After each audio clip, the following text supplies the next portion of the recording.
Welcome back नाजरीन, जागो दुनिया आप देख रहे हैं सुंदस जमील के साथ। बिलाल भाई हमारे साथ मौजूद हैं। ब्रेक के बाद हमें ज्वाइन इन किया डॉक्टर रिजवान नसीर ने, जो कि डीजी हैं रेस्क्यू 1122 के। उनसे ये जानने की कोशिश करेंगे, rescue 1122 has always I think fulfilled it's responsibilities. जब भी लोगों को मुसीबत से निकालने के हवाले से बात की जाए, रेस्क्यू 1122 ने हमेशा बहुत भरपूर तरीके से लोगों का साथ दिया है। इस वक्त सैलाब मुतासरीन एरियाज़ के अंदर जाके रेस्क्यू 1122 क्या काम करे, डॉक्टर साहब से जानते हैं। अस्सलाम वालेकुम डॉक्टर साहब जी। Thank you so much for coming in. Doctor साहब, सूरत हाल आपके सामने है, आपने तो खुद जगहों को विजिट किया है, थोड़ा सा हमारे नाज़रीन के साथ शेयर करें, ऑन ग्राउंड रियलिटीज़ क्या हैं?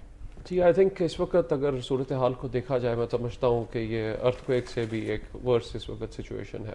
बिकॉज अर्थक्वेक में तो कुछ एरियाज़ थे, बालाकोट था, मुजफ्फराबाद था, बाग था, या कुछ स्पेसिफिक एरियाज़ थे जो कि यहाँ पे तो आप देखिए उससे बड़े बड़े आबादी के शहर पूरे के पूरे जो है, अगर आप वहाँ से ऊपर से खैबर पख्तूनख्वा से देखें वहाँ पे किस तरह से सवात इफेक्ट हुआ, चारसदा इफेक्ट हुआ, ये सारे एरियाज़ इफेक्ट होते हुए जिस वक्त नीचे आप साउथ ऑफ पंजाब, यहाँ पे हमारे यहाँ पे मियाँ वाली का एरिया, उसके बाद साथ साथ कुछ जंग का एरिया, और पर्टिकुलरली जो साउथ ऑफ पंजाब में जिस वक्त हम जाते हैं जहाँ पे आपके शहर है, मुजफ्फरगढ़ है, मुजफ्फरगढ़ से आगे डीजी खान है, डीजी खान से आगे राजनपुर है, तमाम के तमाम शहर अगर आप देखिए तो इस वक्त अगर आप मुजफ्फरगढ़ के अंदर देखें तो कोट अद्दू मुतासर हुआ पूरा।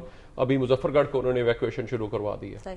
और उसके साथ साथ अगर आप नीचे डीजी खान के अंदर तौसा का एरिया बहुत बुरी तरह मुतासर हुआ है। इसी तरह से आज तक कभी जामपुर का एरिया जो कि मेन हाईवे के ऊपर आता है, वो जामपुर विच इज अबाउट मीलों मील दूर है फ्रॉम दी रिवर इंडस दरिया सिंध से, तो वो तक जो है पूरा का पूरा डूब गया 8 से 10 फुट, और पूरे पूरे शहर जो है वो डिस्ट्रॉय हो गए।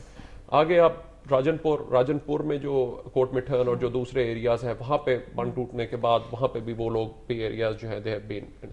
सो आप अभी तो हमने जो बेहतर प्रिपेयर्डनेस होने की वजह से वहाँ पे रेस्क्यू टीमों की बर वक्त मदद करने से, इवैक्यूएशन से टाइमली, हमने नो डाउट ह्यूमन लाइव्स का लॉस को बहुत हद तक बचा लिया है। लेकिन जो एक वैसे जो डिवास्टेशन हुई है और जितने घर और जितनी ये चीजें मुतासर हुई हैं, इन लोगों के लिए उनकी सारी फसलें चली गई, उनके घर चले गए हैं, इन लोगों के लिए दोबारा से आबाद करना, I think everybody will have to come in. और जो स्पिरिट हमें अर्थक्वेक में देखी थी उससे ज्यादा स्पिरिट की इस वक्त जरूरत है, ताकि लोग आगे आए और इन लोगों की मदद करें। यानी कि मुझे वहां से जिस वक्त निकलते हुए ऐसे लगता था जैसे हिजरत हमने 1947 मुझे याद आ रहा था कि लोग बैलगाड़ियों पे, इस बार सिर्फ ये है कि थोड़े ट्रैक्टर ज्यादा है और बैलगाड़ियां कम है, तो उन ट्रैक्टरों के ऊपर बैठे हुए सारा सामान रखे हुए और सब के सब लोग वहां से मूव करते हुए, राजनपुर से लोग डीजी खान आ गए, मुजफ्फरगढ़ से अभी लोग निकल के मुल्तान की तरफ जा रहे हैं। इन लोगों को दोबारा से आबाद करना, इनके घर, इनकी हर चीजों को मुतासर होना, इट्स प्लस जो इस वक्त अभी इमरजेंसीज आएंगी अब इसके फौरन बाद, जब पानी है वहां पे पानी पीने को नहीं, पानी है लेकिन पानी गंदा है,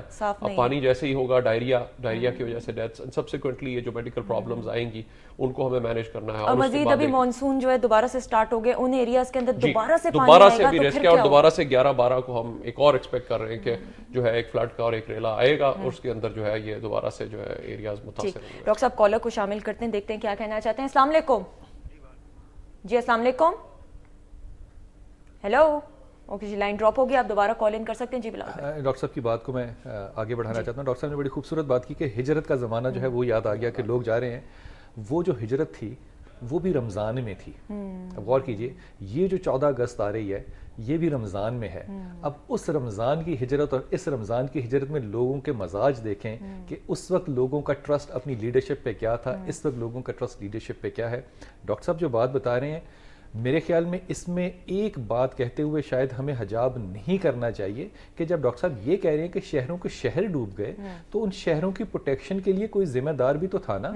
ये शहर जो है, इनके अंदर आपने कोई नलका खोल के तो नहीं इनमें पानी भर दिया, ये पानी शहरों तक पहुंचा कैसे? उन पहुंचने से पहले तक जो अदारे उनकी प्रोटेक्शन की जिम्मेदार थे वो अदारे कहाँ पर हैं? मैं छोटी सी बात डॉक्टर साहब से पूछूं, मैं 1122 को बहुत डिटेल में नहीं जानता, मुझे इस बात का बगैर समझे यकीन है कि 1122 के पास इतने रिसोर्सेज नहीं है जितने कि शायद होने चाहिए, जितना ये एफर्ट करते हैं। इनके रिसोर्सेज बेसिकली हैं परसेप्शन पे, एंटिसिपेशन पे और उस मैनेजमेंट पे कि डिजास्टर अगर खुदा ना खास्ता शहर में एक से भी ज्यादा जगह पर होता है तो उन्होंने सारी फोर्सेज एक तरफ नहीं लगा देनी। पहली बात, क्यों ये मुमकिन नहीं हो सकता इस मुल्क में सोचने समझने वाले लोगों के लिए कि एक छोटी सी ऑर्गेनाइजेशन का मॉडल आपके पास मौजूद है, खुदा के वास्ते उस मॉडल को स्केल में बड़ा करना। हम अगर यह भी नहीं कर पा रहे तो डॉक्टर साहब फिर मुझे तो इस बात पे कहने में कोई हजाब नहीं है कि नियत पे शक करना जो है ना वो अब बनता है करना। बिल्कुल सर। बिलाल भाई आपका बहुत बहुत शुक्रिया, thank you so much for joining in. नाज़रीन ब्रेक की तरफ बढ़ेंगे, ब्रेक के बाद आपकी कॉल्स को भी लेंगे। स्टे ट्यून्ड, कीप वॉचिंग जागो दुनिया।